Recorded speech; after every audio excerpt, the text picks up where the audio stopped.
Vamos ouvir então, finalmente, o Dr. Miguel Rebelo de Sousa, que é licenciado em Economia pela UCP, onde fez uma pós-graduação em Ciência Política e Relações Internacionais. Fez igualmente um programa de formação executiva na Stephen Ross Business School da University of Michigan e o MBA na ESIES. Tem também uma longa carreira profissional, onde se destaca a função de chefe de gabinete do Secretário de Estado das Infraestruturas do 21º, está certo, não é? Governo Constitucional, tendo sido ainda responsável pela implementação do Simplex no Ministério do Planeamento e Infraestruturas. Desde 2021 é diretor executivo da APEF, Associação Portuguesa das Empresas Ferroviárias, e é nessa função que aqui está presente também. Muito obrigado. Faça favor. Eu aqui estou como representante da Associação Portuguesa de Empresas Ferroviárias. A Associação Portuguesa de Empresas Ferroviárias tem como seus associados a Medway, que era a antiga CP Carga, que foi depois privatizada, a Captrain, que inicialmente se chamava Tacargo, depois foi adquirida pela Captrain França, a Captrain Espanha, a espanhola, que também é operador certificado para operar em Portugal, e a Continental Rail, que também é um operador ferroviário espanhol. Portanto, nós temos aqui operadores que são todos privados, operadores que operam em Portugal e operam em Espanha, portanto são operadores ibéricos. E a associação foi constituída exatamente porque nós em Portugal, quando falamos de ferrovia, falamos de 95% do tempo é de passageiros. E as mercadorias, de facto, têm pouca visibilidade. A associação não está fechada a passageiros, mas os seus associados são todos, não está fechada a mercadorias, mas os seus associados são todos de mercadorias. Aqui o tema era exatamente garantir que havia uma articulação e uma visão setorial sobre aquilo que era preciso fazer para tornar a ferrovia mais competitiva e permitir que nós pudéssemos promover a interoperabilidade, que foi aqui tão falada, promover uma igualdade de tratamento entre os modos de transporte, nomeadamente a rodovia e a ferrovia, que também já foi aqui falada, que são temas que são importantes, porque a ferrovia não vive isolada e para ser competitiva, precisa de perceber o que é que está a passar noutros setores, como a rodovia, porque são concorrentes diretos. Quando falamos de mercadorias, não há ninguém que tenha dúvidas disso. Dito isto, é preciso ter consciência que nós temos compromissos internacionais, que foram aqui falados muito bem pelo Sr. Engenheiro, Carmona Rodrigues, e que têm a ver essencialmente com a necessidade de reduzir a pegada carbónica do setor dos transportes. Isto é conhecido por todos, nós temos, acima de tudo, compromissos para reduzir, do ponto de vista objetivo, o CO2 dos transportes até 2030, o comboio é um modo de transporte mais sustentável, é aquele que permite consumir menos energia, menos emissões de CO2 de longe do que todos os outros, e ao mesmo tempo acaba por ser aquele que é, se quisermos pôr do ponto de vista da sustentabilidade, o mais eficiente do seu ponto global. Dito isto, Portugal, reconhecendo isso, decidiu fazer um plano ferroviário de 2020, um grande investimento em infraestruturas para modernizar as infraestruturas. Há que reconhecer que as infraestruturas ferroviárias durante muito tempo foram um pouco deixadas ao tempo. A nossa rede ferroviária é praticamente do tempo dos reis, portanto, nós não fizemos rede ferroviária praticamente nenhuma nas últimas décadas e no ano passado, já aqui foi falado, foi aprovado o Plano Ferroviário Nacional, que estabeleceu como cota modal, ou seja, o objetivo de, até 2050, cerca de 40% das mercadorias em Portugal serem transportadas por via ferroviária.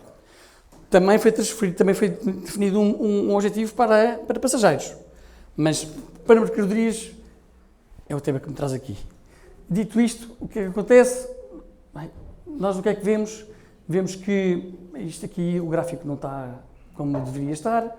A parte laranja é as emissões de CO2 dos transportes, é cerca de 35% do cômputo global. Desses 35%, 94% é rodovia.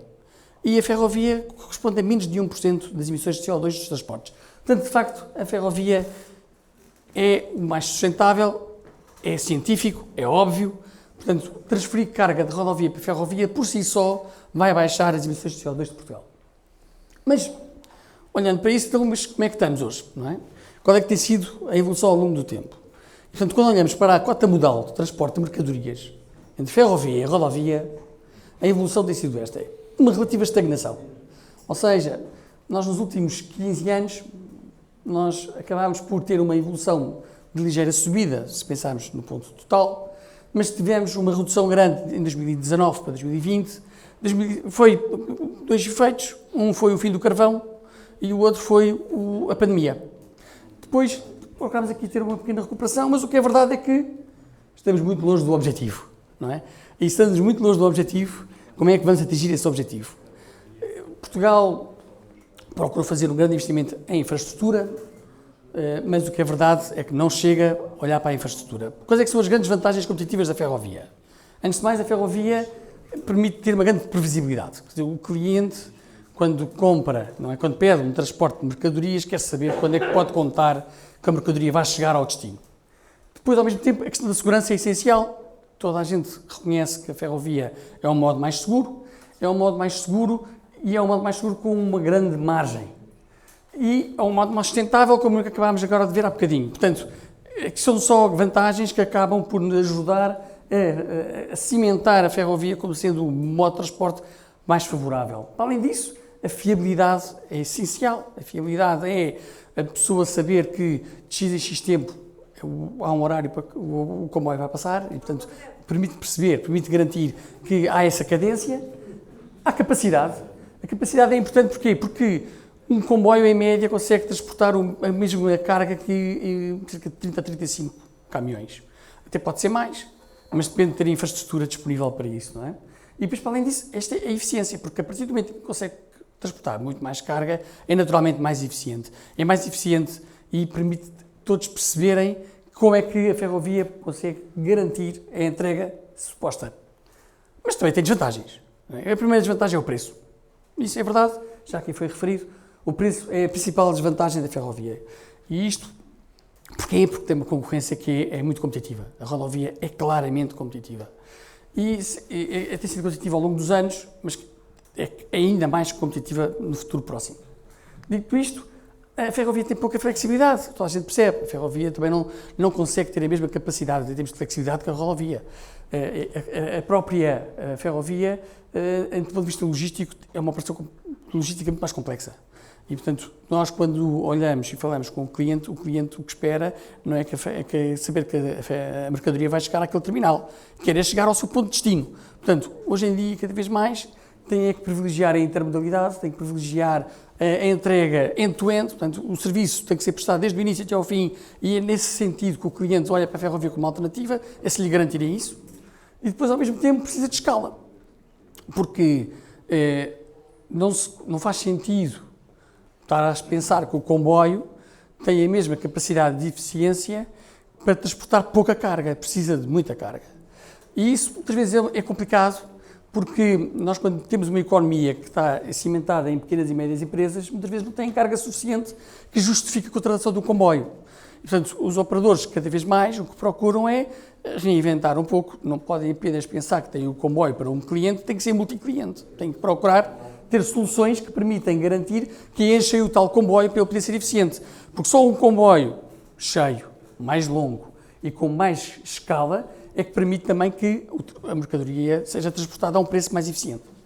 E depois eu volto a dizer o preço, porque no final do dia o cliente até pode gostar de ferrovia, mas quando vai contratar um serviço de transporte de mercadorias, se o transporte de mercadorias via ferroviária for mais caro, vai para o caminhão. Isto é uma chatice, mas é uma inevitabilidade. Hoje em dia há multinacionais que têm uma preocupação grande com a sua pegada carbónica e, portanto, eles dizem, não, eu prefiro pagar mais um pouco para garantir que tenho menos emissões de CO2 porque eu próprio, não é, faço essa informação aos meus clientes. Isso deve ser empresas do bloco, com certeza. Não multinacionais. As multinacionais muitas vezes precisam demonstrar que têm uma pegada carbónica e muitas vezes acabam por olhar para a ferrovia, e isso é um facto, como sendo uma solução que lhes permite a eles poderem, no fundo, garantir que têm essa capacidade de poderem dizer ao cliente, dizer ao mercado que são mais sustentáveis. Mas o preço é sempre um problema. Então, mas o que é que impacta a competitividade da ferrovia? Há temas, grandes blocos, eu dividi isto em grandes blocos. A infraestrutura, sem dúvida alguma. A rede ferroviária tem que ser fiável, tem que ser resiliente. Nós hoje, agora é uma palavra que está muito em voga, e tem que ter capacidade. Quer dizer, nós temos que ter capacidade para poder ter comboios com poucas necessidade de travamentos, ou seja, travagens, poucas limitações de velocidade. Nós temos uma rede que muitas vezes tem muitas limitações de velocidade ao longo do tempo. E foi explicado por várias razões. Aqui, a curvatura, às vezes os terrenos, a forma como a própria rede está construída em algumas áreas acaba por condicionar essa operação. Cruzamentos. Nós, quando temos uma rede com vias únicas, temos de ter cruzamentos preferencialmente automatizados, porque estamos dependentes de mão humana, acabamos por estar dependentes de uma pessoa para poder garantir que o cruzamento pode ser feito, uma ou duas pessoas. Não faz sentido. Nós temos que ter esta capacidade de poder ter uma rede que seja cada vez mais automatizada.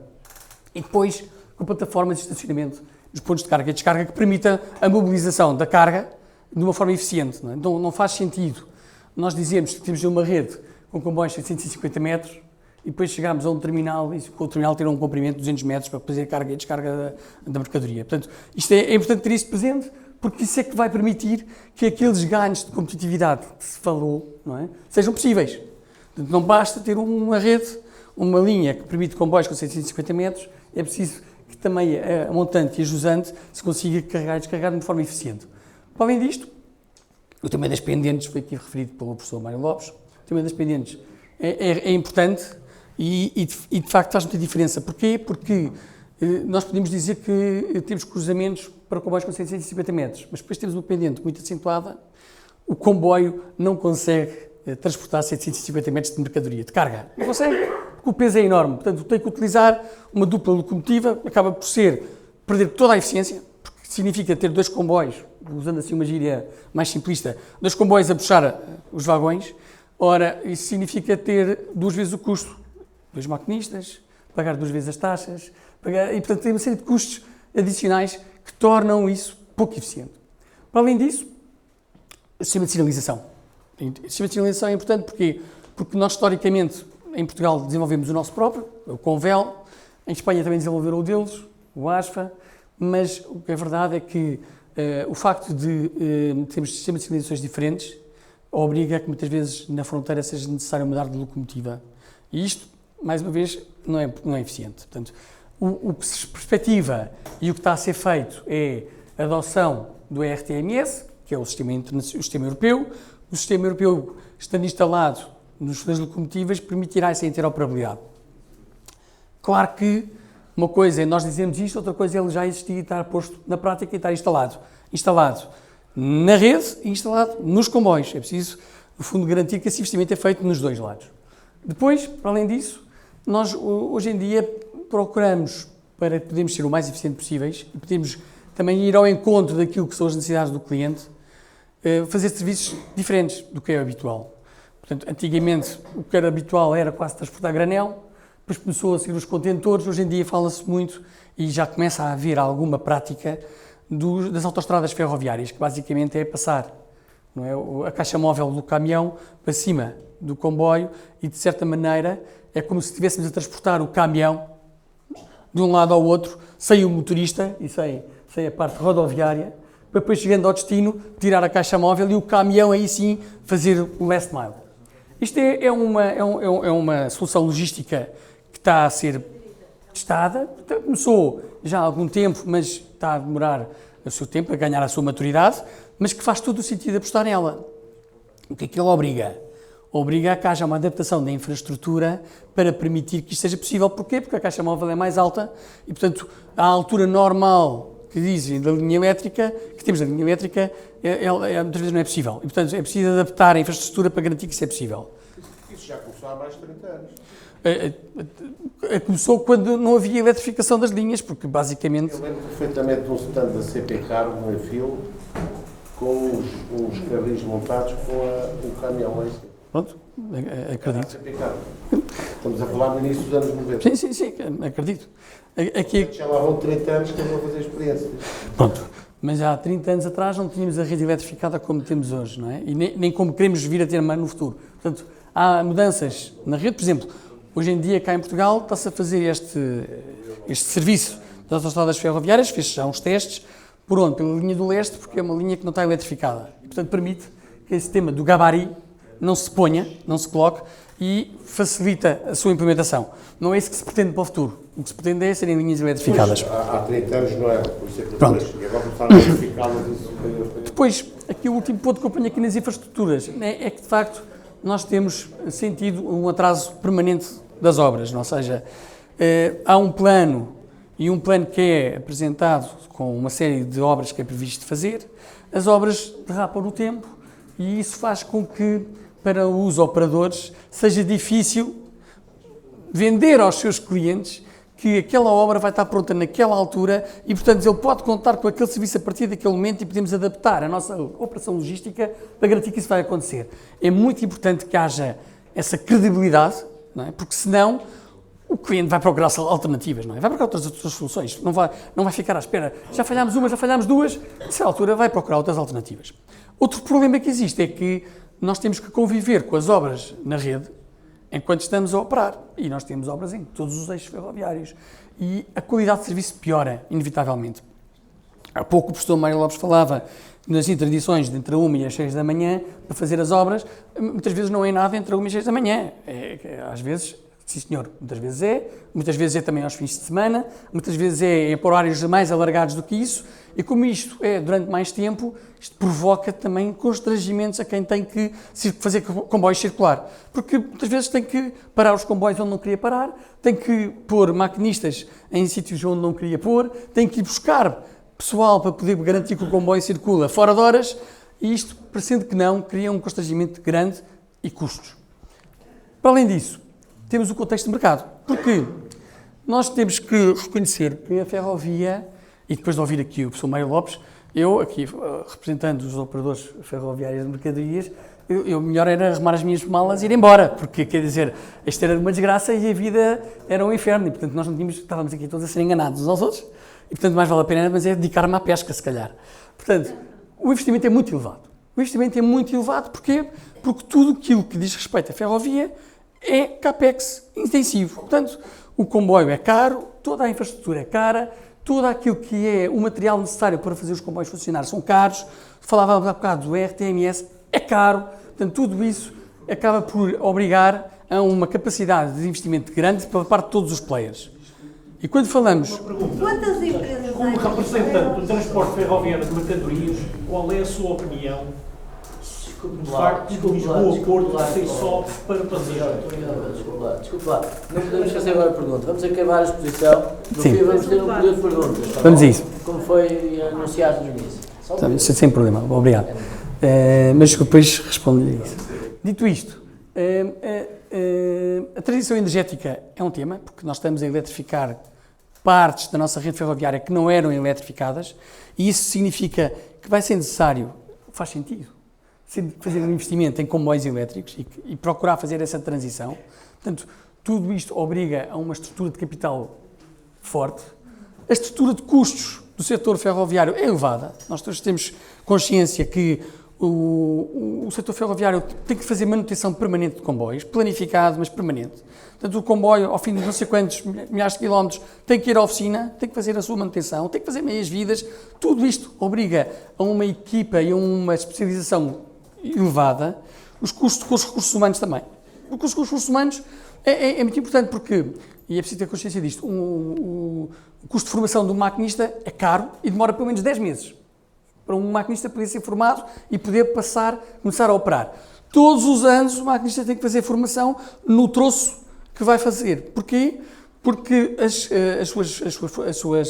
ele é certificado para fazer a circulação numa linha, mas não quer dizer que possa circular em toda a rede.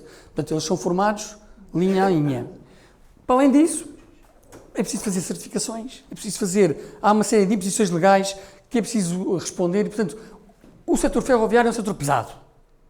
E como é um setor pesado, é um setor que tem dificuldade, digamos assim, em poder operar com a mesma flexibilidade que uma rodovia opera.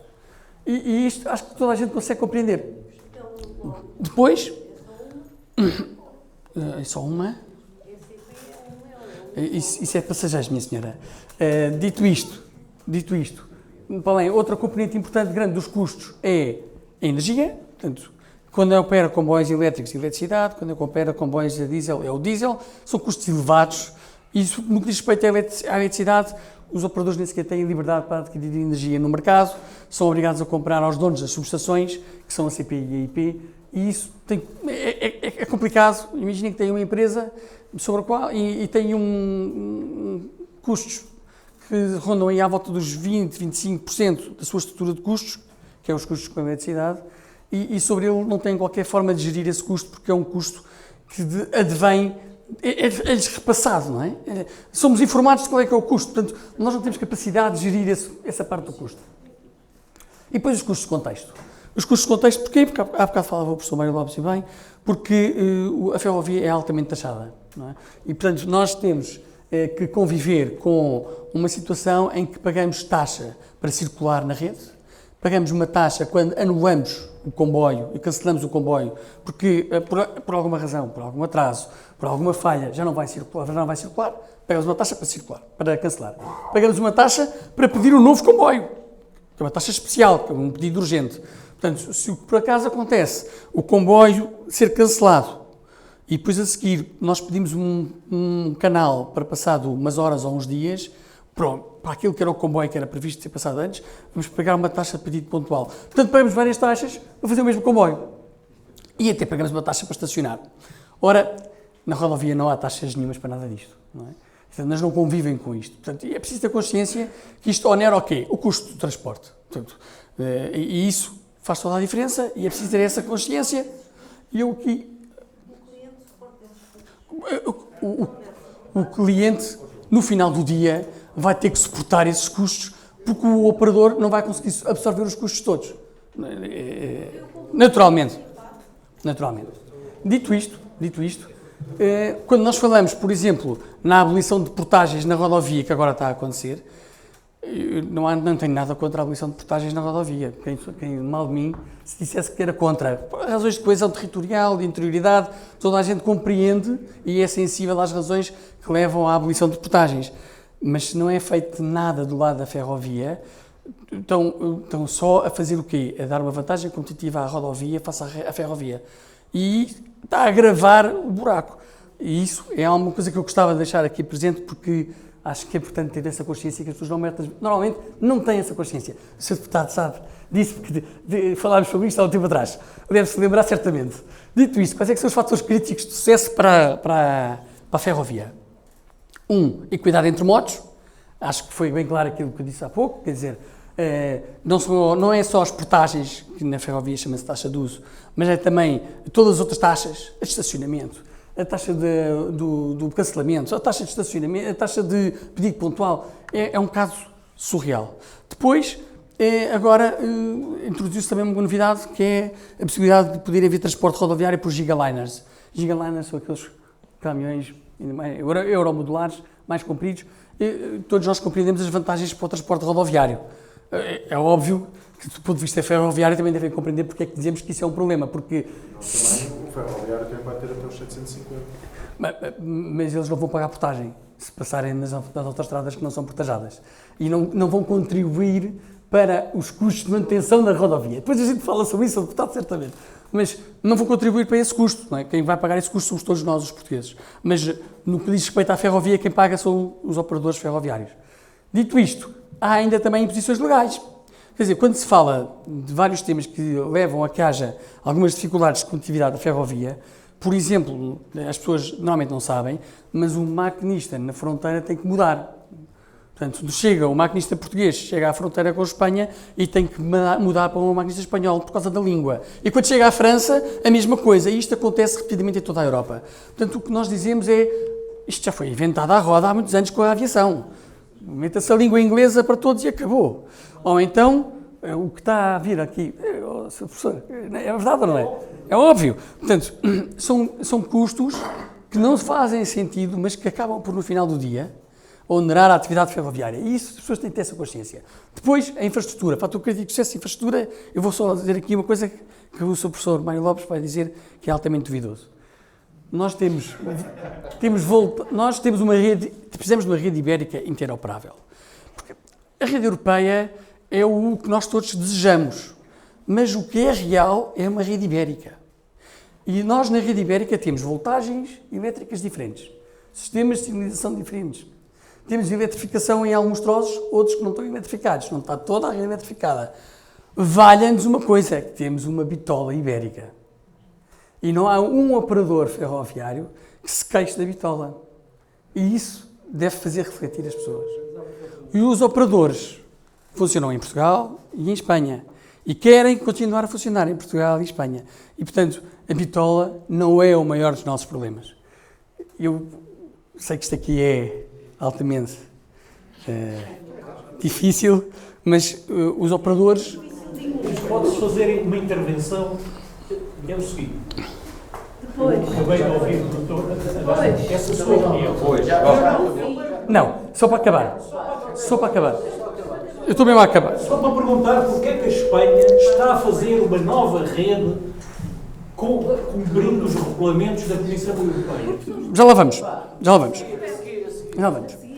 Pronto. E depois a seguir, o fator crítico de sucesso é preciso ver condições de mercado. Ou seja, se nós percebemos que há diferenças de competitividade entre a ferrovia e a rodovia, que há, e se nós percebemos que há um valor enorme em aumentar o tráfego ferroviário, como foi, aliás, dito por toda a gente, então nós temos que apostar na ferrovia para lá daquilo que é infraestrutura e dizer que condições é que é preciso garantir para que o mercado ferroviário seja interessante e tenha a possibilidade de crescer aquilo que a gente quer crescer.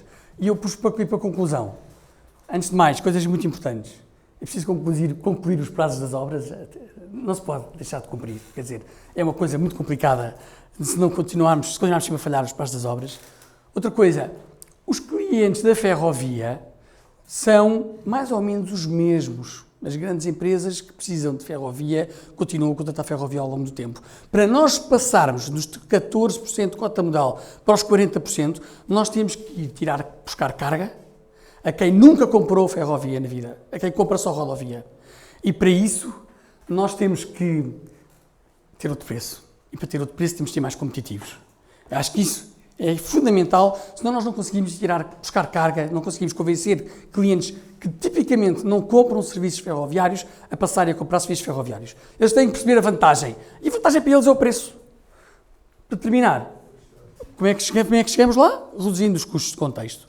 É preciso garantir que o custo de circulação na rede ferroviária reduz para podermos ser competitivos. Obrigado. Eu não concordei com a frase do discutível.